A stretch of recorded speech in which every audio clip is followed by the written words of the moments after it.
How's it going, Kittanning? We are back for another episode of the Greatest City in the World podcast. Here back from vacation, Mr. Mike. So I have a nice Rizzo. tan, right? Yeah, I got a real nice tan going on. And hopefully you had a good time, had a good week off, and now it's back to work on making this the greatest city in the world, right? Yeah, sounds good. back to the mission. Yeah, in reality. Yeah. So we've been going through these lists of the best small towns in the United States. Mike has another list curated for us today. This will be the last one, and then the next time we'll do our wrap up and kind of the learnings through this whole process, and hopefully you guys will engage with us in the comments a little bit too, and let us know what you think of this list. But what do we got today, sir? Yeah, I think so. I think we have a good question and a good list. This is the top 10 affordable small towns that you'd actually want to live by Realtor.com, one of the biggest real estate sites, and they also syndicate this to other realtors. Okay. Right, so it's trying to attract home buyers. Yep. Something I think we desperately need in Kittanning. And it dovetails with the list that we've already done, right? Best up-and-coming towns, travel and leisure, budget travel, the coolest towns, Smithsonian best towns to visit. We did BuzzFeed's best towns according to travelers. Yeah. So we got a nice mixture. And I'm also looking at other towns lists. There's about probably 8 or 9 lists in total that we're looking at that come out annually. This list actually comes out annually. Yeah. And I'm compiling all that data. And we're going to talk about it in our big kind of wrap-up. I think you might have to give me an extra week to compile this and put this all together. Yeah. But I think we've seen trends, right? We've seen arts, we've seen outdoors, we've seen commitment to local. Right. We've seen revitalization, and we've seen a lot of ideas on how to revitalize downtowns and revitalize neighborhoods. Yep. This list actually has some criteria. They are actually looked at home prices, and are they appreciating or moving forward? Mm-hmm. They looked at unemployment, crime, affordability. Okay. So this is how they came up with the list. Say those one more time. So we looked at home prices, Yep. Particularly the appreciation of home prices. Yeah. We unemployment, Yep. low crime, and affordability, Okay. just generally. And they wanted to actually have towns that were quote unquote cool. Well, yeah. Yeah, you want to live in a cool place, right? It's so funny because even though these numbers, they probably pulled these towns in this list, and then they looked at kind of the cool factor, the vibe factor, right? Right. And some of these towns are in areas that we've talked about before. Yep. Yeah, the vibe factor was that was our last video. That was the question of the day last time. How do we improve Kittanning's vibe? I thought about that too the whole time. The festival's in town, and I think different streets have different vibes, but I think we need to develop a better vibe in town. I think as you indicated. Yeah. So check out the last one too, and let us know what you think. Go on. All right. So the 10 towns, we'll go through them fairly quickly. Boone, Iowa is one of them. They talk about different things like the income level of people too. Boone's just what I've gauged is a nice town, revitalized downtown. A couple Iowa towns have made the list, which I thought was unique. But they've done a really good job in some of these Iowa towns of cleaning things up, having nice towns that are really affordable and people want to live. Van Wert, Ohio is the one that I really caught my eye on this list. Okay. It's in the far northwestern section of Ohio. It was the cheapest place on the list to live, they said. The average home price there was $94,000. But it is a town that has an art center, really quaint Main Street, really full, bustling Main Street, and property values are appreciating. Okay. All these had either stable or increasing property values. And it's not near any major city. Really, the closest city would probably be Toledo. Oh, wow. Or even Detroit. It's probably a couple hours from Van Wert. But it has a nice, thriving town. If they have a website there, we talked about promotion is one of these things that these towns do. A nice website, what's going on, really strong. Seems like a really strong chamber. Another town, pretty much out in the middle of nowhere, Decatur, Indiana, is on the list. Average home there's about $117,000. It's one of the cheaper places. Another one that caught my notes was McPherson, Kansas. Mm-hmm. It's a more expensive place to live, $160,000 the average home. They have a college there, so they have a very vibrant small community. Yeah. Next one is Los Alamos, New Mexico. Okay. Now this is affordable by New Mexico standards. And who knew this, Andrew? I did not know this. I know that the West we talked about the West being hot. Oh, yeah. But Los Alamos, of course, people know the lab. It's a big the Los Alamos National Lab, right? Government facility. Right. The average home price in Los Alamos is $376,000. Oh, my goodness. And it's a very artsy town as well. But that is much cheaper than living in San Jose, or Santa Fe, New Mexico, which has now become like one of the it cities to be in. Mountains, outdoors, arts. The average home, single-family home in Santa Fe, is $600,000. Oh my gosh. So Los Alamos, 40 miles away from a city. The interesting thing here is you have a growing, vibrant city in Santa Fe. You have Los Alamos, which is giving you a smaller, kind of more cost-effective place to live, right. And they're attracting families. It's also one of the best places for jobs. The average household in Los Alamos makes $110,000. It's one of the top places in the country. The average household in Kittanning, I think, is like 20-some thousand, 29,000. Yeah, individual, I think is the income obviously much lower here. But they've been able to capitalize on being cheaper than the nearby city. Yeah. Which is something that we certainly could do as Pittsburgh does. Yeah, for sure. Especially if you look at the kind of those northern suburbs of Pittsburgh. Plus, then you have places like East Liberty and those places that are kind of our direction that are really vibrant and really, but have really high things. Like I always say, Kittanning, right? So a lot of people who live in East Liberty are younger people, right, or doctors or single, right? And they're spending unbelievable amounts in their rent, right? Yeah. And they don't have a yard. They have parking issues. A lot of them use public transportation, right? But there's a lot of first-time home buyers even in these big areas, right? They buy the home as investments. Yeah. But then they move, right? And right now they're moving to Murraysville, which is the hottest suburb of Pittsburgh. Yeah. Murraysville, Hampton Township, Upper St. Clair, Mount Lebanon area, and Cranberry. Those are the areas where families move to out of the city to. And I think Kittanning could try to position itself as a cheaper, less cookie-cutter suburban location. Right. Yeah, I mean, you could have a Cranberry equivalent house in Kittanning for $200,000 less, at least, than what you'd pay in Cranberry. And then you'd maybe add 15 minutes to your commute at the most. Murraysville, I think the average home price in Murraysville, which is still about an hour from downtown Pittsburgh, a little closer in some, is $276,000. It's appreciating about 14 to 15% a year. Wow. But and that's, we can compete with Murraysville. I think we can figure out ways to do this. Absolutely. So the next town, I wanted to know if you knew this town. It's Austin, Minnesota. No. See, every Minnesota town I do not know. So they say this town is near nothing, but it has one unique factor. Yeah. It is the hometown of Hormel Foods. Oh yeah, okay. And Hormel, of course, a big consumer brand, right? Yeah. But they have actually invested heavily in this town. Mm-hmm. And they have cleaned it up, and they've put a lot of money into the town, mm-hmm. right? And we talked about potentially a big company like Rosebud putting more money to improving the town. Right. In this case, this is an actual example. They're building a $35 million community center in Austin, Minnesota. Average house is only $115,000, and they say, according to this article, of all these towns, this town has the most construction. It is 2 hours away from Minneapolis. Yeah. Really in the middle of nowhere, Minnesota. Yeah. But unique kind of niche here. They had the company that has invested heavily into making this place a great place to live, and it's booming actually. Yeah. Well, it's kind of these big employers. If they want to survive, they almost need to do that. Mm-hmm. And I do think of those bigger companies that we have around here. Ultimately, they're going to have a crisis of needing to attract people, mm-hmm. and they're not going to have a town to attract them to if they don't try to invest right. And we've talked about the companies in Pittsburgh being at the forefront of trying to get Amazon and working, through the Allegheny Conference. If you look at PNC, you look at PPG, you look at PNC Bank, UPMC, right? People don't realize how much money they invest in the city of Pittsburgh, not through arts, right? I mean, they're supporting most of the arts, most of the museums, the science centers, right? The zoos, those are all getting corporately financed, but they're also doing a lot of things to actually pay groups to entice companies to come to town and improve the startup culture. Yeah. Yeah, and it's, you look at a lot of the older stuff here, like PPG and those kinds of things that have gone away because they could outsource. A lot of things that we have are not outsourceable. Hospitals don't move, gas wells don't move, coal mines don't move. They need to attract workers here. So sure. That's an interesting point.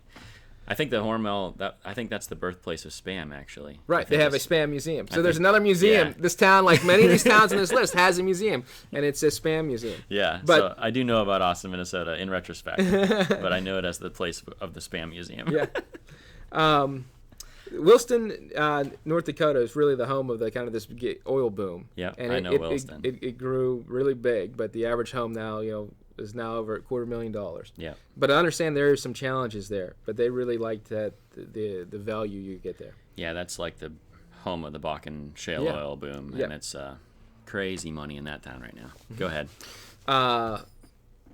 Mexico, Missouri is a small town on the list that made the list, but these towns are not like near any big cities, which I find interesting that their home values are appreciating. Yeah.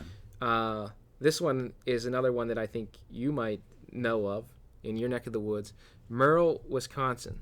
Okay. It is $145,000 is the average home price there. It is a river town, similar to Kittanning. Yeah. They have lots of parks, craft breweries. Again, not close to any major cities, Right. but they have built kind of this nice local ecosystem that has attracted people to want to live. And these properties are going up. And the other one is, the number 10 on the list is Andrews, Texas, which is sort of like the Bakken oil boom. It's an oil booming area in Texas, and values of this town have shot up tremendously. Yeah. But that, it's brought in problems, but it's also brought in amenities for these people, and it's a good place to live. Now, Yeah. are you going to comment? Because I have a follow-up to all this. Yeah, no, you go ahead first. I feel like I steal your thunder on these shows. No, but you're good. I guess I'm doing the research, and I kind of understand where things are going. You're the subject matter expert here. I guess. I'm just the antagonist. But I love to hear your comments, right? So I said, okay, so this home value question is really, I lived in Kittanning all my life. Yeah. Right? And I own a home in Kittanning. Right. Right? And I think a lot of people who are in the same situation have seen depreciation. Yeah. Right? We certainly haven't seen home values go up in many years, right? And I think that's, will tie into our question. Mm-hmm. But I also wanted to put this home price question to the test with the other towns. Yeah. So I randomly picked some towns that made a lot of sense that are relatable on the other list. Mm-hmm. We talked about Yellow Springs, Ohio last list, right? Outside of Dayton, Ohio, 225 to 300,000, depending on which site you look at. Average home value, it's up 20% in the last year, a home in this town of Yellow Springs, Ohio. Wow. And I think some of this has to do with them getting on these lists, because Yellow Springs is what I'd call one of the newer towns that got on these lists, and now people are trying to move there. You have our 2 PA towns on there too? I did. Okay. So I looked at Jim Thorpe. Now, Jim Thorpe was one of the original towns. It's a legacy town. Yeah. Right? And its home values haven't appreciated much in recent years. Okay. Which I thought was interesting. Yeah. New Hope, which is the other one that was on the last list, Yep. which is outside of Philadelphia. Get this. The average home in New Hope, how much do you think it is? I don't know. 200? $563,000. Oh my gosh. This is outside, and That's this is in crazy. Pennsylvania. Yeah. But if you remember us talking about New Hope, it said the shopping in New Hope is great. They have antique stores. They have these fashion boutiques. Well, no wonder, right? Absolutely. When people have that type of money to spend, right? And that just goes to show the value of your home is an economic driver, Right. right? It's Fulton, Missouri, which is the one that made it on both lists, Mm-hmm. right? Its home values are up 11% in the last year, but they're still only around $140,000 a home. Fredericksburg, Texas. We talked about Texas Hill Country. Yep. The home values there are going up. They're almost $300,000. Litza, Pennsylvania, the other Pennsylvania town. Yep. The average home in Litza is $230,000. Okay. And Sagatuck, New York. Or no, Sagatuck, Michigan. Yeah. I looked at some of the New York places, and they were even higher. Yeah. But this town in Michigan, Sagatuck, Michigan, everyone thinks of a depressed economy, and it really is broadly throughout the state. But in this town, the average home price, again, nice, clean town, in the borough, is $398,000. Wow. So what's Kittanning? Do we know? So Kittanning, if you look on the list like Zillow and Trula and Realtor.com, it's kind of choppy to pull out because they include the Kittanning Township in part of the list. Yeah, they just do the zip codes. Yeah. So my best guess of looking at properties in town and what's on the market and what prices they're on the market for, and I know that they sell.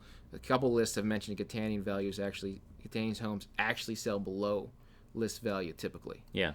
I think everyone would agree with that, right? Yep. I would say that probably the average home price in Kittanning is about $61,000 would be my best guess. Now, I know we want to look at figuring this out because I think it is a huge indicator. Yeah. But if you look at all these towns, right, we talked about arts, parks, outdoors, shopping, vibrant downtowns, right?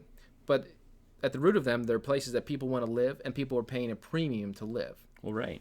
And they're farther away from a metropolitan area than Kittanning, a lot of these that are seeing the boom, which shocks me. Well, right. And so you look at the potential upside is crazy, right? Mm-hmm. And then you look at the people that own houses already in Kittanning. What would this mean for them if this turnaround did happen? Because if all of a sudden your $60,000 house is now worth $120,000, that opens up a wealth of opportunity for you to, because I mean, one of the most common ways for people to improve their house or to buy a car or do the, invest in a business, people will take out home equity loans because they have now something of value that they can utilize to kind of snowball into the next good thing.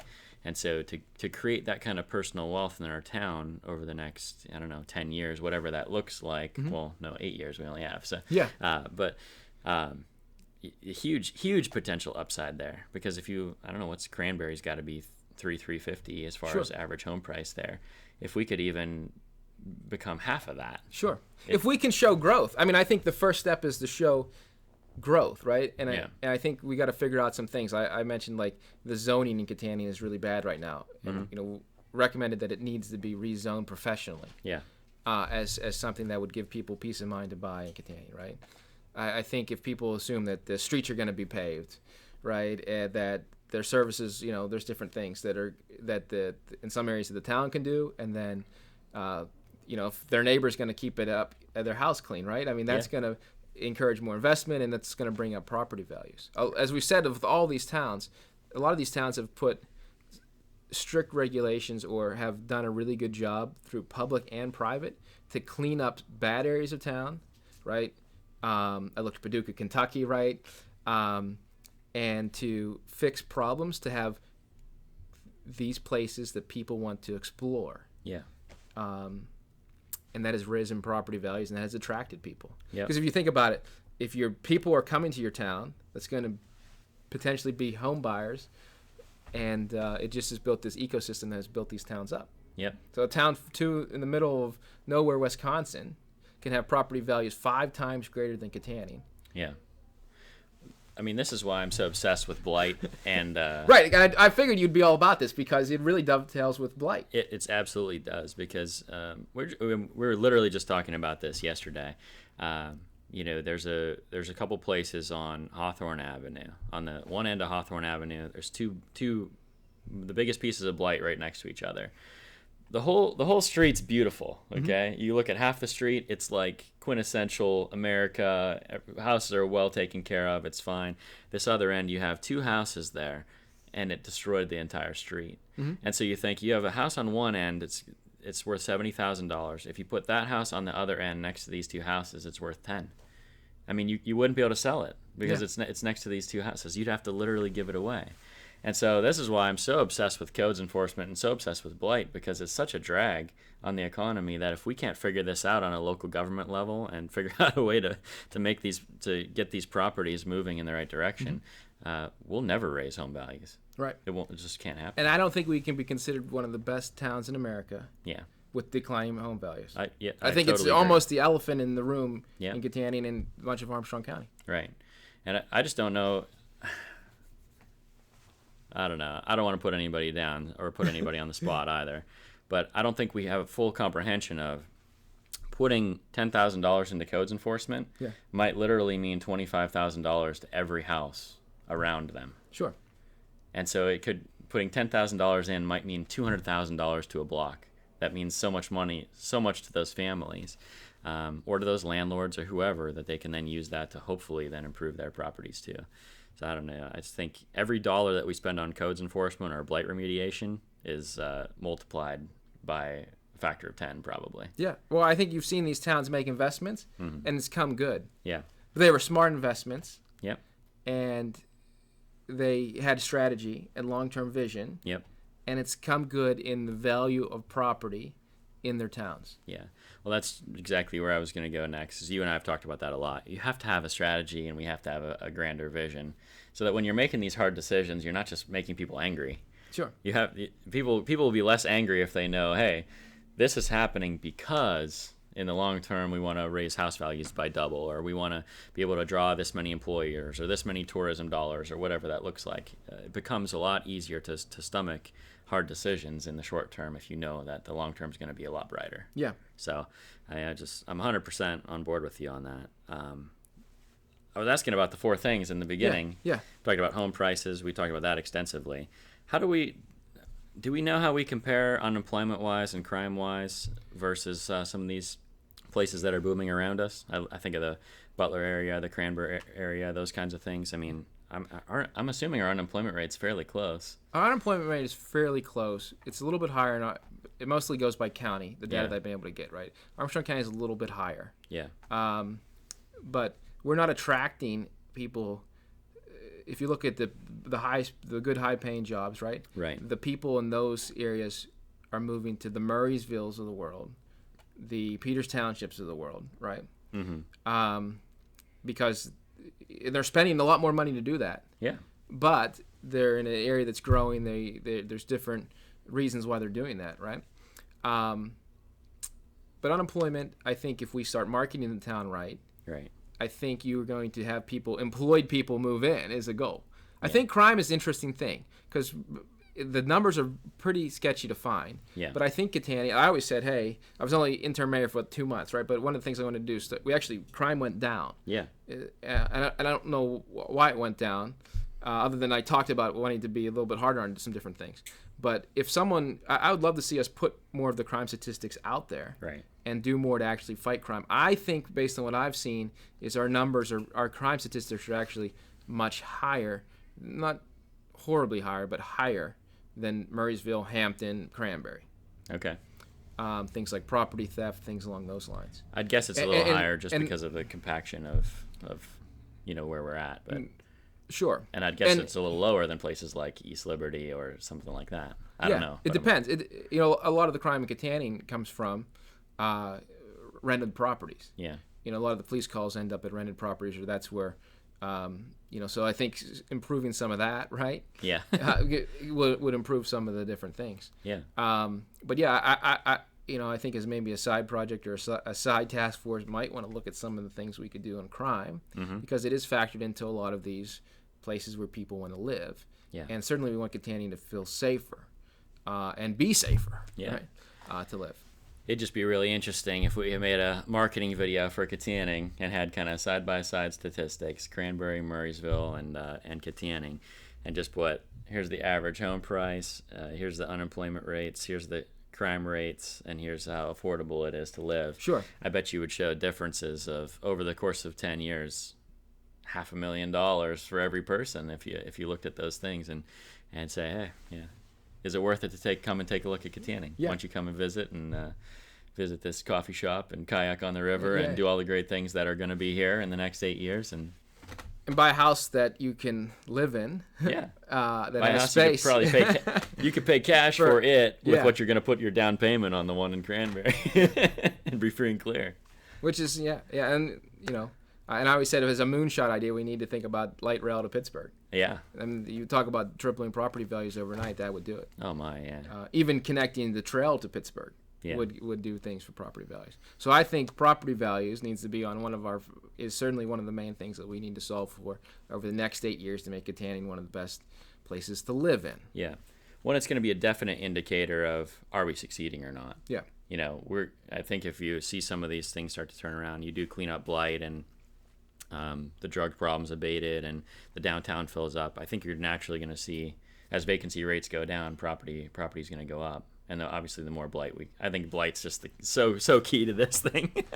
Because no one's going to want to buy a house next to a house that's fallen down. I figured you'd be up on this list. Now, I think that in other cities, right, have done things to revitalize those. They've given those homes away to people who would invest in them. Right. Right. Given low-cost loans, right, tore them down to make parkland.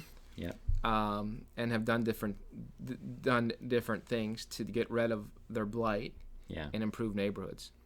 Yeah, and I just there's so many conversations I think we need to have after this with our Rosebuds, with our Snyder Company, with even Next Year Bank to figure out how can we partner together between city and corporate in our town to try to make this a better place, and see if they're willing to kind of make that investment or take that next step. It'd be really interesting to hear their take on some of these conversations.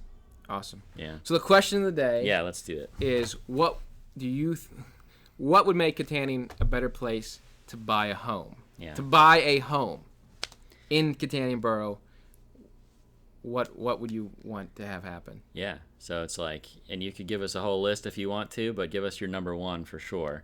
What is it like? Is it the blight issue? Is it the drug issue? Is it what would make it a better place to buy a house? I love that question. Yeah, I think it's a pertinent question. Yeah. And I'll be back now in a couple weeks with I feel the pressure. Yeah. To produce this giant. Well, the compaction of these lists. I mean, pretty much the entire future of the city is riding on your shoulders. So, well, it'll be right on the people who do nothing with this or do something with the directive. Because I think what has been crystal clear is the best cities, the best towns in America, have a blueprint that they're following and have certain assets that they have and have done certain things and promote them. They all promote themselves. We know that. And they all buy local, and they all have a local vibe. So I think we know the roadmap. Yep. Let's just lay it out for everyone to see and go from there. Yeah. Once the vision's there, it's just down to execution. Can we do it from a city government level? Can we do it as individuals and our businesses? Can we all pull together and make this thing happen? All right. Good stuff. All right, Andrew, anything else? That's it for today, I think. Appreciate it. Yep. 2 weeks is the big episode. 2 Fridays from today, and we'll see you then, you guys. Sounds good.